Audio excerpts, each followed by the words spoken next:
السلام عليكم ورحمة الله وبركاته. معاكم أسماء نحراوي. معايا كده إن شاء الله النهاردة نص صدر، أو حسب الكمية اللي انت تحبيها. يعني مهم يعني إن أنا هاخده أشطفه شطفة بسيطة كده وأقطعه شرايح، وبعد كده هعمله مكعبات، مكعبات صغيرة. وهمسكه بقى بعد كده أنقعه. يعني متنقعهوش وهو كده، يعني هو زي ما هو كده، لا يعني اما تقطعيه احسن، عشان خاطر بقى بيبقى كله هو يعني ايه، شرب من الليمون والخل والحاجات دي، فبيبقى ما بقوش فيه ريحة اي زفارة خالص. بصي كده بقطعه شرايح، وبعد كده بعمله مكعبات، وهشطفه شطفة كده بسيطة، واحط بقى عليه خل وليمون. مش لازم ملح، عادي، او انت لو حابه يعني براحتك. بس المهم يعني هو شويه الخل وعصره الليمون مش بتخلي ما شاء الله ريحته اي حاجه، لان هو الصدر اصلا مش بيبقى فيه عظم بقى ان هو مثلا ايه يبقى فيه دم وكده، هو بيبقى نظيف اصلا. النهارده هعمل ان شاء الله شاورما. وهعمل العيش بتاعها في البيت. ان شاء الله هتشوفوه دلوقتي. هو ما فيهوش اي يعني افتكاسات ولا شغل ولا بتاع، يعني هو بسم الله ما شاء الله. هي بس اللي بياخد وقت فيها اللي هو الكريب بتاعها، لكن هي كالشاورما ما بتاخدش اي حاجه. هنا بقى هنقعها كده، احط عليها الخل والليمون، واسيبها. دي اول حاجه ببدا بيها عشان تاخد وقتها في ان هي تتنقع يعني. وبغسل القطاعه كويس عشان خاطر هعوزها. انا عارفه ان المفروض يبقى فيه قطاعه يعني للخضروات، وقطاعه للفراخ او اللحمه وكده، بس هي البلاستيك مش بيمسك فيها حاجه، غير اللي هي التانية دي، غير ان انا بغسلها كويس يعني بصي بقى بحب انضف مكاني كده اول باول، بالذات لو حاجه فيها زفاره يعني.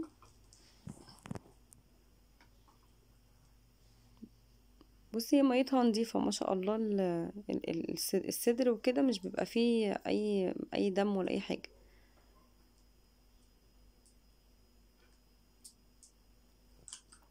هجيب بقى هنا معايا البصل والطماطم والحاجات دي. الكميه حسب برضو انت عامله قد ايه، بتحبي فيها البصل ياما او لا كده. هو المفروض البصل شرايح، بس هو ما بيحبهمش شرايح عشان خاطر اطفال يعني بيبقوا مش حابينه كده، فبعمله حتت صغيره، قطع صغيره. بصي هنا بقى معايا ده نص دقيق، برضو حسب ما تحبي، نص كيلو الا براحتك. انا هنا مش عامله يعني ايه عيار معين، لا براحتك اللي انت تحطيه. المهم يعني هنا دقيق هتعمليه لو عندك منخل او اللي هي المصفى دي. بصي ما تستخدميش دقيق خالص من غير ما تنخليه كده، عشان بصي طلع ايه معرفش، دقيق بقى مكلكع على حاجات مش عارفه ايه كده يعني. إيه فاحلى ان انت تنخليه الاول. بس وشطفت دي كده عشان مش هعوزها بقى خلاص تاني. إيه بصي هو كله في الخلاط. الدقيق حسب الكميه، يعني مثلا حطي الاول حبه ميه عشان الدقيق ما يقعدش تحت، يعني ايه ما يركنش تحت. وحطي كميه الدقيق اللي انت عايزاها، وتزودي ميه بالتدريج عشان احنا عايزينه إيه، لا هو خفيف ولا هو تقيل، سمكه يكون مظبوط. بصي هحط بقى كل يعني كمية الدقيق اللي معايا. واحط بقى شوية خل بساط وحبة زيت، برضو مش هحدد لك قد ايه، عادي يعني. وكنت الاول بحط بيضايه وكده، بس عادي حسيت ان هي ملهاش لازمه. المفروض بتعملي برضو بلبن، بس لا عادي بره مش بيعملوا لك بلبن، بميه وخلاص. فهنا حطيت نص معلقه سكر وحبه الملح وحبه الميه والدقيق وخلاص كده، وحبه الخل. بفضل بقى اضربهم في الخلاط وازود ميه بالتدريج. يعني انا بضرب والاقيها تقيله ازود حبه كمان لحد ما يعني بتبقى كريمي كده. حتى وانا ما باجي اعملها في الطاسه لما الاقيها احس ان هي تخينه، يعني مش بتتفرد معايا بسهوله في الطاسه، بزود تاني شويه ميه واضربها عادي جدا، مش بتبقى باظت معايا ولا حاجه. بس هتاكلي احلى صراحه طعم عيش جميل جدا. وفي الخلاط لا عجين بقى ولا تبهدلي نفسك ولا بتاع. هتشوفيه في الاخر ان شاء الله شكله ايه، ان شاء الله هيعجبك. بصي بزود بالتدريج. والزيت برضو يعني عادي، انا بحط زيت كده حسب ما انا عايزه. تقللي تزودي براحتك، بس مش تزودي قوي، يعني مثلا نص كوبايه او اقل، حسب الكميه اللي انت عاملاها. انت هتشوفيها انت ونظرك يعني. او انا عاملاها قبل كده على القناه، بس كنت بقى محدده زيت قد ايه ومش عارفه ايه ودي قد ايه، بس لا انا بعملها كده بالبركه، بتطلع ما شاء الله زي الفل. بس بقى بمسح الخلاط وكل حاجه بشيلها، مش هستخدمها تاني، بشيلها اول باول. بصي ما شاء الله عشان بمسحه على طول بيبقى برضو نضيف، مش مسك فيه اي حاجه من تحت ومن الجناب وكله ما شاء الله زي الفل. هنا بقى الطبق ده بسيبه كده، بحط عليه المعالق اللي انا بستخدمها. بصي اعملي اي حاجه، قطعي اي حاجه وانت يعني في الرخامه اللي على جنب الحوض، عشان ما تبهدليش، وعشان خاطر اي حاجه تعوزي تغسليها على طول. إيه بحس ان الرخامه اللي جنب الحوض دايما نضيفه، عشان دايما فيها ميه ودايما بتمسحيها وكده، مش تركن عليها تسخات ولا اي حاجه. ده بقى فلفل كده حار او بارد بقى براحتك. بشيل بس البذر بتاعه دوت. بس بقعد بقى اخرطه كده كله حسب برضو انت حابه. يعني ساعات كنت بحط، لو هو حراق قوي بقى قرن واحد، عشان بيبقى ما شاء الله حراق جدا. لكن ده كان يا دوبك الحراق بس، يعني ايه مقبول. انا مش بحب الطماطم فيها كتير، فهي برضو المفروض الطماطم شرايح، بس انا مش بنحبها شرايح، فبحب اعملها زي السلطه كده مكعبات. إيه كتري او تزودي برضو، دي حاجه ترجعلك. بصي اكله النهارده ان شاء الله ما فيهاش اي مقادير، يعني ما فيهاش ان انت تحطي ايه على ايه، او مثلا قد ايه وكده، لا براحتك. البصل براحتك، كل الحاجات دي براحتك. هي مهم حاجات بتكمل بعضها، بيديكي طعم في الاخر ما شاء الله حلو. فكتر او تقللي، هو هيبقى نفس الطعم. بس يعني هي الحاجات ديت كده حلوة على قد نص صدر. انت بقى لو جايبة مثلا الصدر، يعني ما شاء الله بتزودي بقى ايه الحاجة، يعني البصل والطماطم والحاجات دي. إيه عايزة برضو تبقى فيها قليل خالص، دي حاجة ترجعلك. بس المهم يعني ان انا خلاص كده خلصتهم. انا بحاول اجري الفيديو والله على قد ما اقدر، بس في حاجات ببقى ناسياها، فما بتيجي قدامي بحاول ان انا اقولها، يعني ايه وهو الفيديو بيكرر قدامي كده.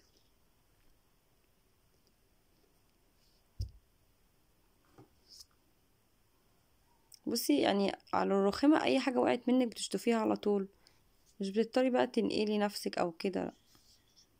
وانا كمان يعني حابة الزوايا دي كده، عشان خاطر كمان انا مثبتة الكاميرا عليها. ف على الحوض وكل حاجة احسن، المية جنبك وكل حاجة جنبك وبراحتك. بصي معايا بقى الليمون دوت انا بشيله في الفريزر، بطلعه يفك كده في كوبايه، وبستخدمه دقيقتين تلاتة ما شاء الله بيرجع كأنك لسه شارياه. بس بتطلعي حسب الطلب، حسب ما تعوزي يعني. مش بتطلعيه وتسيبيه عشان بيبوظ. هو اخري مثلا لو انت طلعتيها تقعد يومين ولا حاجه زي ما هي، اكتر من كده بتبوظ. بصي انا هنا صفيت بقى الفراخ كده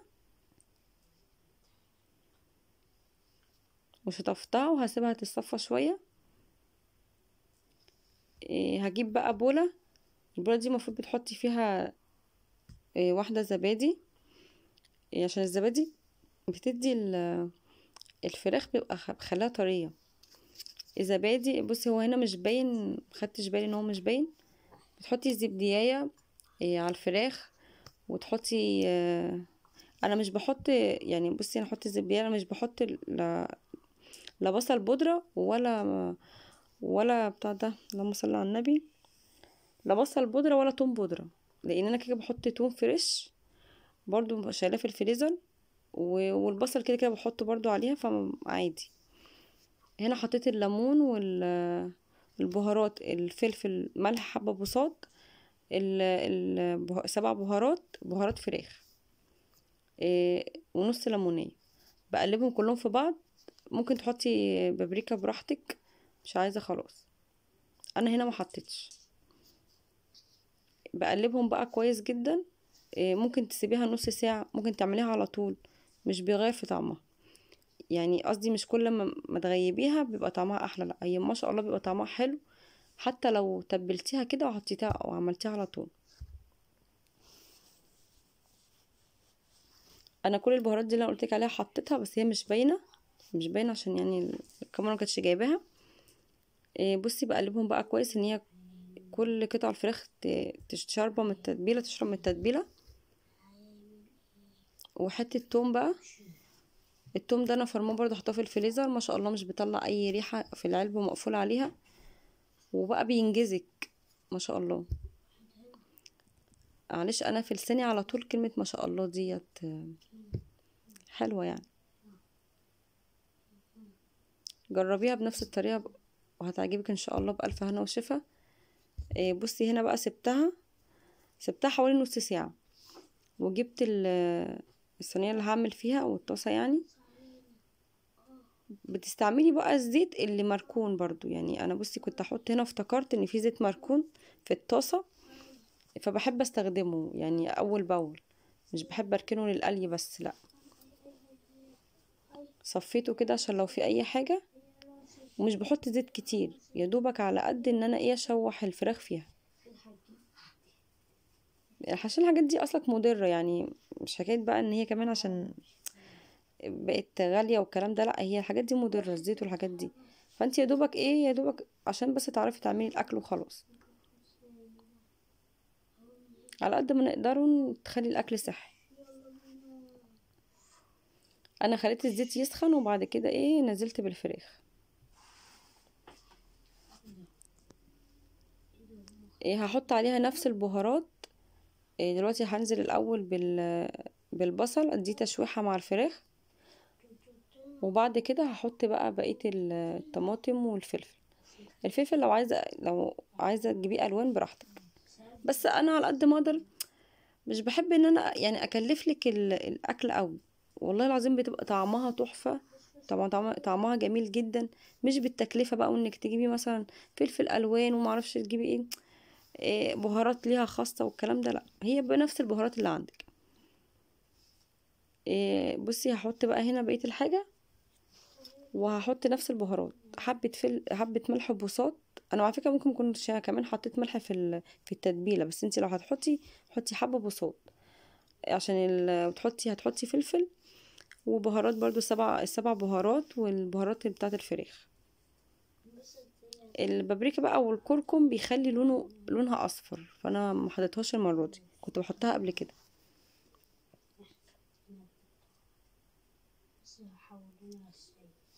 بس كده، وبتقلبيها بقى يا دوبك اللي هو يعني المية دي تتشرب، بتروحي مطفيه عليها ونص ليمونه. والله عايزه اقولك ما شاء الله الريحه تحفه، هي اصلا كان طعمها جميل جدا. إيه وكلفتني يعني يعتبر نص صدر في الوقت دوت، كان يعني دلوقتي عامل 50 حاجه و50. نص دقيق ب10 جنيه باين. تاني زبدية بس. الاول كنت بعمل بقى العيش، كنت بعمله بجيب لبن وكده وبيضايه بس ما بقتش اعمله بكده، لقيت هو نفس الطعم، بل بالعكس، البيض بيدي طعم كده كأنك بتاكلي بيض مقلي مع عيش. ما حبيتهوش صراحة البيض في الكريب، فحبيت قلت اكيد بره مش بيحطولك لبن ولا الكلام ده، او حتى لو يحطوا حاجة بسيطة، فانت عندك هتحطي حاجة بسيطة، ما عندكيش خلاص. بصي بحط بيبقى سايل كده، يعني انا لو لقيتها بقى مش بتتفرد بسهوله معايا في الطاسه، بروح مزوده شويه ميه وضربها في الخلاط تاني. ما شاء الله طريقته سهله. هو بيغيب معاكي شويه عشان تعملي الكريب ده، تعملي قبلها بشويه حلوين، عشان خاطر يعني بيغيب عبال ما بتحطي، وبعد كده نار عاليه وتوطي شويه كده وتقلبيه تاني عشان ما يتحرقش. لو وصلتي معايا الفيديو لحد هنا، يا رب اشتركي في القناه لو مش مشتركه، وفعلي الجرس على كلمه الكل عشان يوصلك كل فيديو انزله. ويا رب الفيديو يعجبكم، جربيها ان شاء الله بنفس الخطوات دي هتعجبك. وعايزه اقولك العيش ده بقى طعمه تحفه لوحده كده.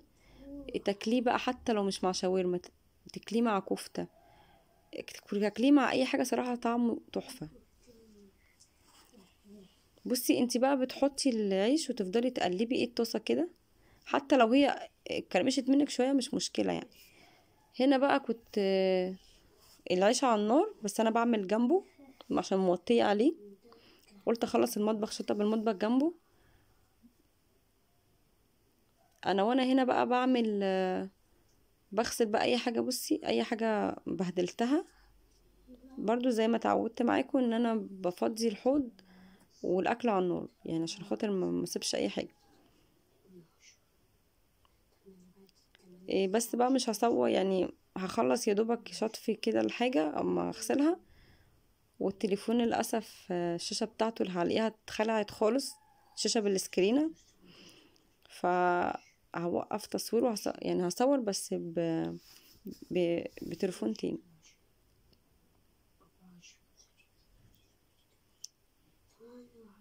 بصي اي بقى حاجه ايه بغسلها كده وبفضي الحوض خالص.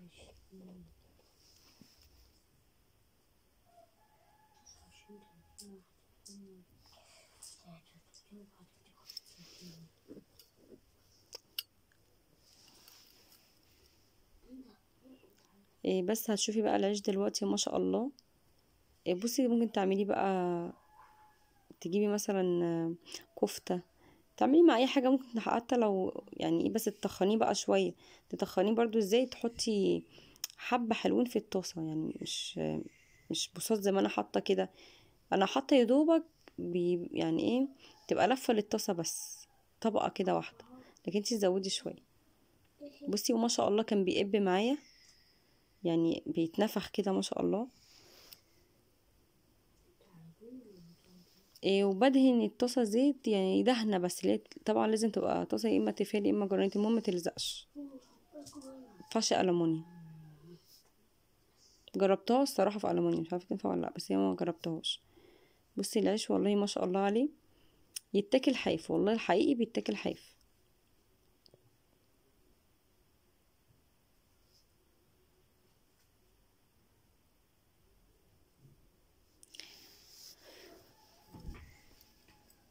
هنا بقى كان التليفون بتاعي بيصلح، فبصور تليفون تاني. ادعولي الأيام دي بالله عليكم. الحمد لله، يعني احنا احسن من غيرنا، بس يعني بتحصل كذا حاجة كده. بس ربنا يا رب ما يجيبلناش حاجة وحشة، لا احنا ولا انتم يا رب. إيه بس كده بوطي عليها، يعني بخليه الاول على نار عالية ان هو يعني ينشف كده بسرعة، واوطي حاجة بسيطة وارجع اعلي. المهم يعني انت تبقي واقفة قدامه، مش بتسيبيه عشان ده بتحرق. عشان بصي هي طبقة خفيفة جدا، مش عيش تخين، مش عاملاه عيش تخين. بصي ما شاء الله انا بحط بقى صينية كده جنبي، احط فيها كيسة، واحطهم في الكيسة كده، احط فوق بعض. بسم الله ما شاء الله طري جدا، وبقى طعمه تحفة. ممكن تعملي سندوتشات كمان للأطفال وهم رايحين المدرسة، بيبقى طعمه جميل.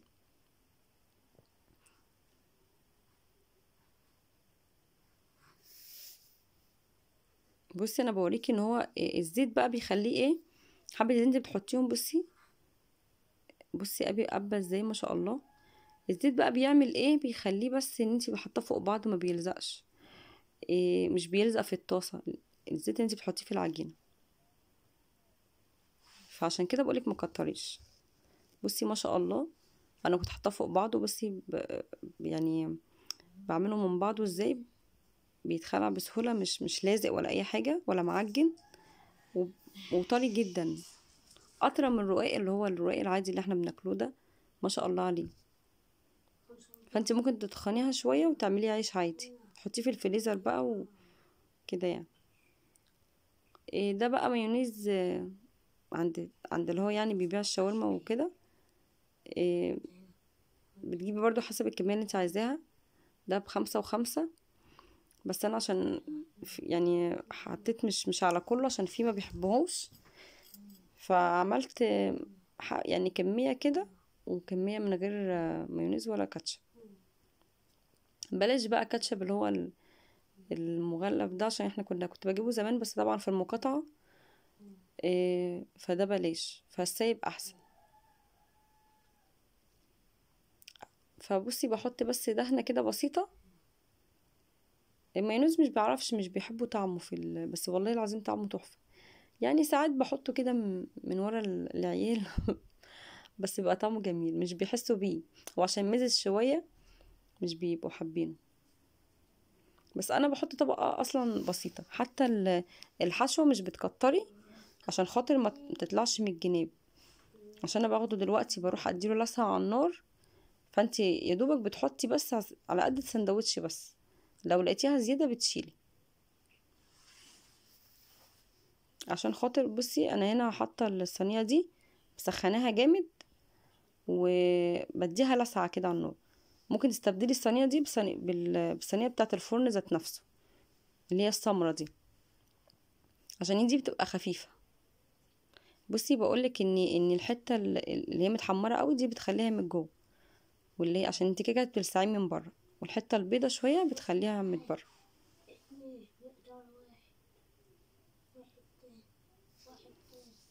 بس والله طعمه جميل، جربيها هيعجبك، وبألف هنا وشفا. بس انا قلت اعمل معاكم كم واحده كده. هي اكله بسيطه وما كلفتناش اي حاجه على فكره، يعني 70 جنيه. يعني لو كلفت، هو دلوقتي الاكل دلوقتي اقل اكل يكلفك كده طبعا. 60 70 جنيه دي اقل اكله طبعا. بصي ما شاء الله نص دي عمل معانا كميه ما شاء الله محترمه، وطري جدا. هو انا بس مديله لسعه عشان يقفل السندوتش عشان ما يتفتحش. وبألف هنا وشفا. اشتركوا في القناه لو مش مشتركين، وفعلوا الجرس على كلمه الكل عشان يوصلكم مني كل فيديو انزله. السلام عليكم ورحمه الله وبركاته.